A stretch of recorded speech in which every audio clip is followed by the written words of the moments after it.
बिस्मिल्लाहिर्रहमानिर्रहीम अस्सलामुअलैकुम मरहबा नाज़रीन। आज नई वीडियो के साथ मैं नौरीन कामरान, आप देख रहे हैं मेरा YouTube channel next generation nurse.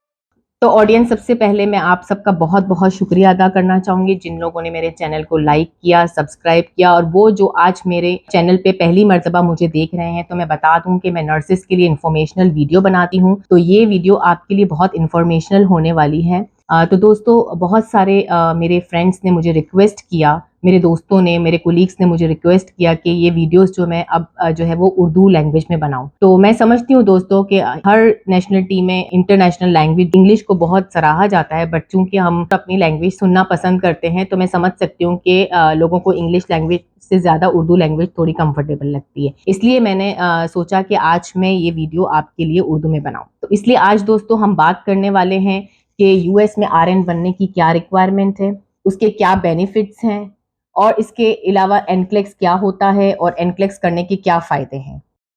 Okay, तो दोस्तों, सबसे पहले मैं आपको ये बताना चाहती हूँ कि यूएस जाने के क्या-क्या बेनिफिट्स है, क्योंकि जब आप बेनिफिट्स के बारे में सुनेंगे तो ही आपको इंटरेस्ट आएगा कि आपको यूएस से आरएन बनने के लिए क्या-क्या करना चाहिए, और ये इतना मुश्किल नहीं है। क्योंकि अक्सर औकात नर्सेस से मुझे सुनने को मिलता है कि यूएस जाना बहुत मुश्किल है, यूएस जाना बहुत टफ है, क्योंकि मेनली जब हम लोग एनक्लेक्स के बारे में सुनते हैं तो उसके बाद ही हम लोग सोच लेते हैं कि अब हम ये प्रोसेस आगे नहीं करेंगे, और फिर या तो हम दूसरे मुल्कों की तरफ माइल हो जाते हैं जहाँ पे जिनमें से फॉर एग्जांपल यूके वगैरह है, जहाँ पे सिर्फ और सिर्फ ओईटी की रिक्वायरमेंट होती है। खैर, चलते हैं हम अपने टॉपिक की तरफ। तो मैं आपको ये बताने की कोशिश कर रही थी कि अगर आप यूएस से जाते हैं तो आपको क्या क्या बेनिफिट्स मिलते हैं। तो सबसे पहली चीज़ तो ये कि आपको एनक्लेक्स का जो एग्ज़ाम है वो खुद से देना होता है, ठीक है। आप उसका खर्चा आपको खुद बर्दाश्त करना होता है, लेकिन सिमिलरली जब आप उसको पास कर लेते हैं तो समझो आपका गोल्डन डेज शुरू हो गया, ठीक है। तो जब आप एनक्लेक्स एग्जाम पास कर लेते हो तो उसका बेनिफिट ये होता है कि आपकी जो रिक्रूटमेंट होती है वो आपको फ्री में होती है। मतलब आप जब एनक्लेक्स एग्जाम पास करते हो तो स्टार्टिंग फ्रॉम द इमिग्रेशन और फाइलिंग, जब आपको एम्प्लॉयमेंट मिलता है उसके बाद से लेके जब तक आप यूएसए में सेटल नहीं हो जाते हो, जब तक आपको सारा जो है वो हॉस्पिटल स्पॉन्सर करता है, ठीक है। फिर इसके बाद है आपका जो है वो हॉस्पिटल आपको स्पॉन्सर करता है अगर आपको आगे कोई फर्दर एजुकेशन वगैरह कंटिन्यू करनी हो, जिसको हम कहते हैं वर्ल्ड क्लास एजुकेशन, तो उसमें भी वो आपको स्पॉन्सर करता है। फिर जैसे कि अगर आपकी फैमिली है, ठीक है, तो अगर आप अपनी फैमिली के साथ मूव होना चाहते हो तो आप अपनी फैमिली को साथ में लेकर मूव हो सकते हो, और सबसे बड़ी चीज़ कि वो आपको ग्रीन कार्ड वीज़ा देते हैं, ठीक है। हम पहले कभी सुना करते थे ग्रीन कार्ड के बारे में, यूएसए में भाई ग्रीन कार्ड होल्डर है। तो अब नर्सिस के लिए एक ऐसी अपॉर्चुनिटी है जो कि हमें ग्रैब करने की ज़रूरत है, जिसकी हमें जो है वो नॉलेज नहीं होती है, तो हम उस तरफ जाते नहीं हैं, या लोग उसको इतना कॉम्प्लिकेटेड बताते हैं ना कि मतलब हम लोग समझते हैं कि जैसे वो हमारे लिए बना ही नहीं है। तो मैं नर्सिस के लिए ये वीडियो इसीलिए बनाना चाहती हूँ कि मैं उनको ये मोटिवेट कर सकूँ कि नहीं, हम जो सोच रहे हैं ना वैसा नहीं है। अब जैसे मैं जब यहाँ दुबई आई तो आप यकीन माने कि मुझे डीएचए करने के लिए उस टाइम पे मेरे पास कोई ऐसे सोर्सेस नहीं थे कि कैसे रजिस्ट्रेशन होगी, क्या होगा। तो यहाँ आने के बाद मुझे पता चला कि यहाँ पे कितनी सारी अपॉर्चुनिटीज है आगे निकलने के लिए, बट उसके लिए आपको टाइम लगता है, क्योंकि आपको मल्टीनेशनल्स के साथ रहना होता है। वो लोग जब आगे बढ़ रहे होते हैं तो आपको उनका प्रोसेस कॉपी करना होता है, लर्न करना होता है, क्योंकि हमारे लोग तो हमें कुछ बताते ही नहीं है। तो मैंने सोचा कि फिर मैं एक ऐसा चैनल बनाऊं जहां पे मैं नर्सेस को इस बारे में गाइड करूं कि यूएस से जाना कोई मुश्किल बात नहीं है, ठीक है। तो अब मैं आपको बता रही थी बेनिफिट के बारे में। तो हम नर्सेस को ये ग्रीन कार्ड का पूरा प्रोसेस फ्री में करने के लिए मिलता है। तो मतलब हमें कोई भी अपना पैसा खर्च नहीं करना है। सिर्फ हमारा पैसा कहाँ खर्च होता है, जब हमें जो है वो अपना एनक्लेक्स करना होता है। और इसकी भी मैं आपको एक प्राइवेट बात बताऊं कि जब आप एनक्लेक्स पास कर लेते हैं ना, तो कुछ एम्प्लॉयर आपको ऐसे होते हैं, जब आप यूएसए पहुंच जाते हैं तो ये मनी भी आपको रिफंड हो जाता है, ठीक है। तो डिपेंड करता है कि आपको एम्प्लॉयर किस तरह का मिल रहा है। बहरहाल, तो जब आप एनक्लेक्स आरएन कर लेते हैं तो आपका गोल्डन टाइम शुरू हो गया। आपको मेडिकल इंश्योरेंस भी वहां मिलता है, फिर आपको ऑटो परचेज का स्कीम होता है वो आपको वहां पे मिलता है। मतलब आपका एम्प्लॉयर जो आपको हेल्प करता है कि जब आप वहां पे पहुंच जाओ तो आप अपना ड्राइविंग लाइसेंस अप्लाई करो, फिर आप उसके बाद आपको वो कार लेने के लिए डिपॉजिट देता है। तो मतलब इतनी सारी वो लोग हेल्प करते हैं कि आप वहाँ पे आपको अकोमोडेशन 1 मंथ फ्री मिलता है, कुछ कंपनीज 2 महीने फ्री देती है। फिर उसके बाद आपको जो है वो आगे जो भी प्रॉब्लम्स आते हैं, कंसर्न्स आते हैं, तो वो आपके कांटेक्ट में ही रहते हैं, मतलब आपको छोड़ नहीं देते हैं। तो मतलब ऐसा पहले हम सोचते थे यार हम यूएस से चले जाएं, लेकिन हम वहां जाके किससे मिलें, किससे बात करें, हमें तो कोई प्रोसेस ही नहीं पता है। लेकिन अब तो ये स्ट्रेट फॉरवर्ड प्रोसेस हो गया, आपने सिर्फ एनक्लेक्स पढ़ना है, एनक्लेक्स पास करना है, और फिर उसके बाद आपके गोल्डन डेज शुरू हो गए। तो अगर आपको एम्प्लॉयर के बारे में कोई इन्फॉर्मेशन चाहिए तो हम उस टॉपिक पे भी बाद में बात करेंगे, लेकिन अगर आपको इससे रिलेटेड इन्फॉर्मेशन चाहिए या अगर आप इंटरेस्टेड है तो आप इस वीडियो के नीचे आप कमेंट कर सकते हैं कि अगर आप इस मेरे बताए हुए जितनी भी बातें हैं, अगर उनमें से आप किसी बात में इंटरेस्टेड हैं और आप एक्सप्लेनेशन को बहुत ब्रीफ में चाहते हैं, तो आप अपने टॉपिक्स लिख सकते हैं कि आपको किस चीज पर अब चाहिए इंफॉर्मेशन। ठीक है, तो अब हम बात कर रहे थे एनक्लेक्स। तो एनक्लेक्स के लिए जो एलिजिबिलिटी होती है, सबसे पहली एलिजिबिलिटी जो है वो है आपका डिग्री। तो या तो आपके पास जीएनएम होना चाहिए या फिर आपके पास बीएसएन होना चाहिए।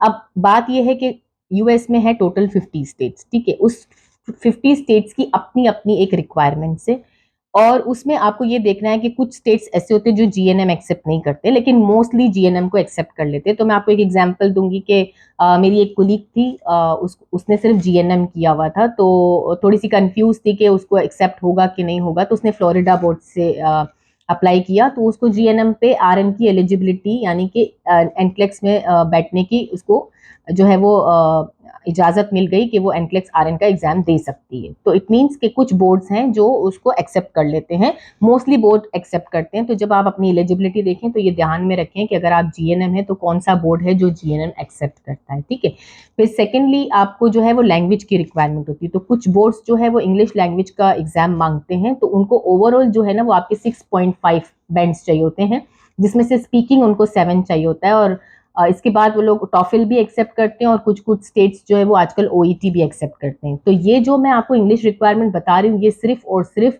डिफरेंट डिफरेंट बोर्ड्स के हिसाब से डिफरेंट डिफरेंट लैंग्वेज रिक्वायरमेंट सिर्फ और सिर्फ आपके एनक्लेक्स में बैठने के लिए है।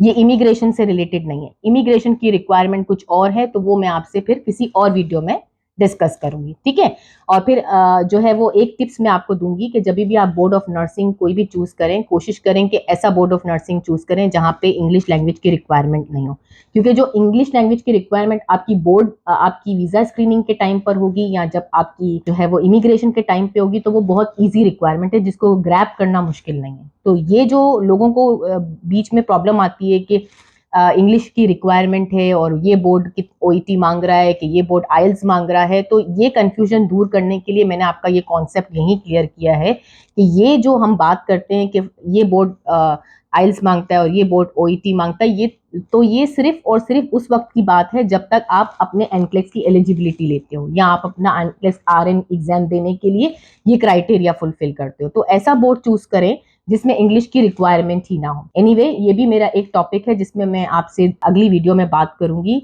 जहां पे मैं आपको कुछ स्टेट्स के बारे में रिकमेंड करूंगी कि कौन से ऐसे स्टेट्स है जो हमें चूज करने चाहिए, जो हमारे लिए बेनिफिट भी है और इकोनॉमिकल भी है। ठीक है, कुछ ऐसे स्टेट्स भी हैं जिसमें आपको क्रेडेंशियल इवेल्युएशन नहीं कराने, बहुत सी ऐसी बातें हैं जो अभी मुझे अगली वीडियोस में आपके साथ शेयर करनी है।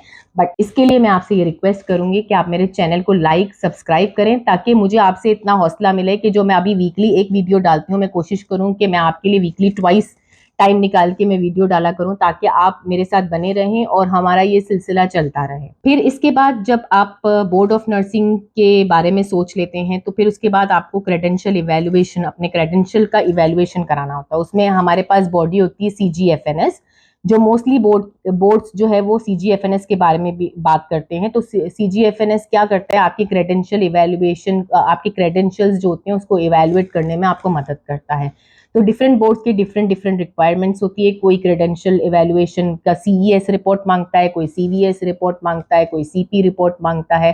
तो सीईएस रिपोर्ट क्या है, आपका क्रेडेंशियल इवेल्युएशन सर्विस है, और सीवीएस आपका क्रेडेंशियल वेरिफिकेशन सर्विस है, और सीपी आपका सर्टिफिकेशन प्रोग्राम होता है। तो ये किस्म के जो है वो क्रेडेंशियल्स इवेल्युएशन कुछ बोर्ड्स मांगते हैं। तो आपने फिर सीजीएफएनएस का अलग से जो है वो हमने एक सेशन रखना है, फिर उसमें मैं आपको इसके बारे में भी डिटेल्स में बताऊंगी कि सीजीएफएनएस की वेरिफिकेशन में कौन कौन से बोर्ड में क्या क्या होता है। तो अभी तक के लिए सिर्फ इतना ही कि सीजीएफएनएस के बारे में ये रिपोर्ट्स चाहिए होती है जो बोर्ड ऑफ नर्सिंग मांगते हैं। ठीक है, तो आपने अपना क्रेडेंशियल इवेल्युएशन करवाना है, और क्रेडेंशियल इवेल्युएशन आपको सीजीएफएनएस असिस्ट करता है। जब आप अपने क्रेडेंशियल इवैल्यूएशन स्कोर कर लेते हो तो आप अपना बोर्ड ऑफ नर्सिंग देखते हो, क्योंकि क्रेडेंशियल इवैल्यूएशन कराते वक्त आपको अपना बोर्ड ऑफ नर्सिंग चूज करना पड़ता है। CGFNS जब आपका क्रेडेंशियल इवैल्यूएशन इवैल्यूएट कर लेती है तो उस बोर्ड को भेज देती है 10 दिन में, और इसकी एक कॉपी आपको भी मिल जाती है। फिर आप उसके बाद जब आप बोर्ड के पास CGFNS आपका जो है वो भेज देती है एलिजिबिलिटी, तो उसके बाद बोर्ड ऑफ नर्सिंग डिसाइड करता है कि आपको एलिजिबिलिटी लेटर देना है या नहीं देना है। आपके CS रिपोर्ट रिसीव करने के बाद वो डिसाइड करती है कि आपको एलिजिबिलिटी लेटर देना है RN के लिए या नहीं देना है। उसके बाद जब वो आपको एलिजिबिलिटी दे देती है तो फिर आपने NSBCN की साइट पर जाके, जो कि national council of state board nursing है, वहां जाके आपने अपने ऑथराइजेशन टू टेस्ट के लिए अप्लाई करना होता है। तो ये NCSBN क्या है, ये जो है वो 50 स्टेट्स को रेगुलेट करती है, बोर्ड ऑफ नर्सिंग को रेगुलेट करती है। तो आपके ऑथराइजेशन टू टेस्ट आप किसी भी बोर्ड से करें, देना आपको ऑथराइजेशन टू टेस्ट NCBSCN से ही आपको मिलना है। तो उसकी एक अलग से $200 फीस होती है। और फिर उसके बाद अगर आप USA में एग्जाम दे रहे हैं तो आपको कोई प्लेसमेंट फीस नहीं देनी है, लेकिन अगर आप किसी और कंट्री में जाकर इसका एग्जाम दे रहे हैं तो फिर आपको $150 प्लस टैक्स एडिशनल पे करना पड़ता है वहां एग्जाम देने के लिए। तो अब लोग बात करते हैं कि एग्जाम हम देने के लिए कहाँ जाएं, तो अनफॉर्चुनेटली हमारे पास सेंटर पाकिस्तान में अवेलेबल नहीं है। तो मैं इसलिए लोगों को ये रिकमेंड करती हूँ, जो इकोनॉमिकल है वो आपके लिए फिलीपींस और टर्की है, जिसका वीज़ा आराम से मिल जाता है। और फिलीपींस में तो बाकायदा जो है वो एनक्लेक्स देने के लिए एक अलग से ही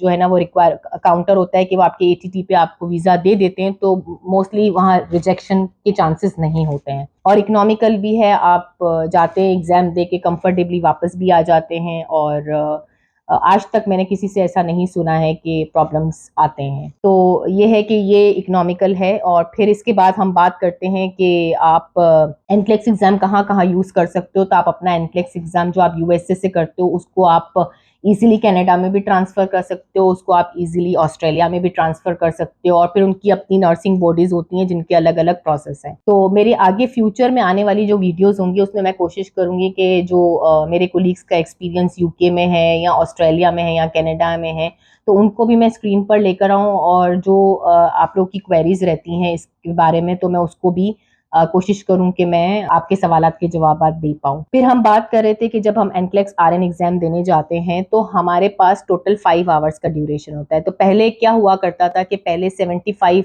मिनिमम क्वेश्चन होता था और 265 मैक्सिमम क्वेश्चन होते थे। तो ये लेंथ होती थी 6 आवर्स की।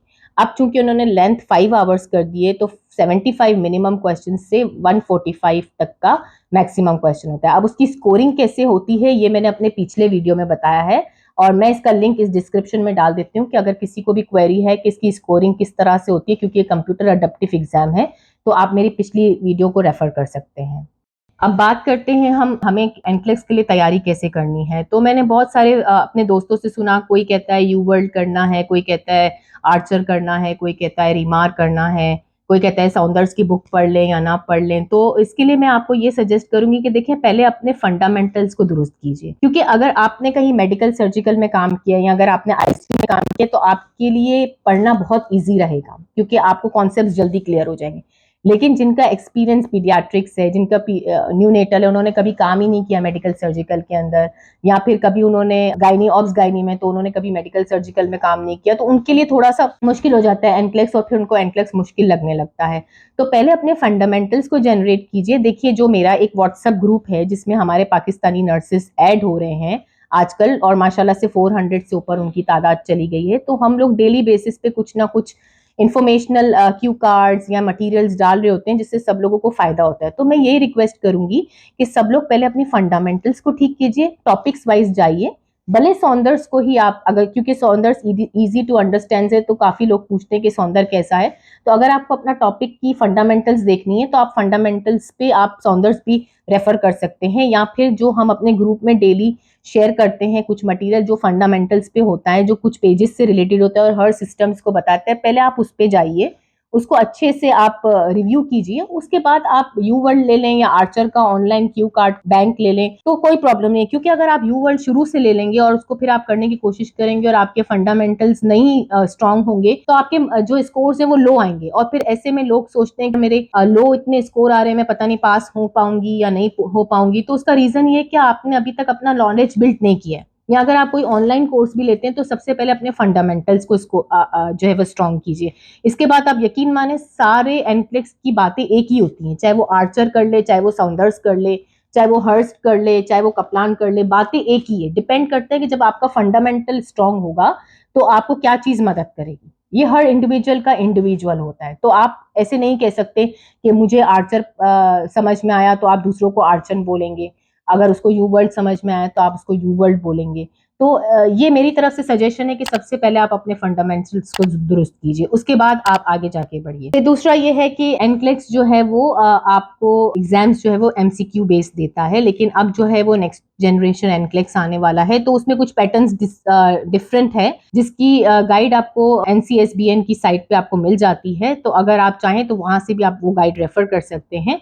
और डेफिनेटली जैसे ही मेरे फ्रेंड्स जब ये एनजीएन में अपना एक्सपीरियंस शेयर करेंगे तो मैं उसकी भी एक नई वीडियो लेकर आऊंगी, जिसमें मैं आपको बताऊंगी कि अब क्वेश्चंस किस तरह के आ रहे हैं और आपको किस तरह प्रिपरेशन में और स्ट्रांगली मेहनत करनी है। तो अब तक के लिए ये मेरा पार्ट 1 था और मैं अपनी वीडियो को यहीं पे एंड करती हूँ। अब हम इसके पार्ट 2 में बात करने वाले हैं कि जब हम एनक्लेक्स कर लेंगे तो फिर उसके बाद हम आगे हमारे क्या प्रोसेस या क्या स्टेप्स होंगे, जिसमें लोगों को बहुत सारी कंफ्यूजन्स होती है एम्प्लॉयर के बारे में। तो दोस्तों आज तक के लिए इतना ही। ये मेरा पार्ट 1 वीडियो था। इसके साथ का एक और पार्ट 2 वीडियो है जो मैं शॉर्टली आपको शेयर करने वाली हूँ, जिसमें हम वीजा स्क्रीनिंग, एम्प्लॉयमेंट और आगे के इमिग्रेशन के प्रोसेस के बारे में बात करेंगे।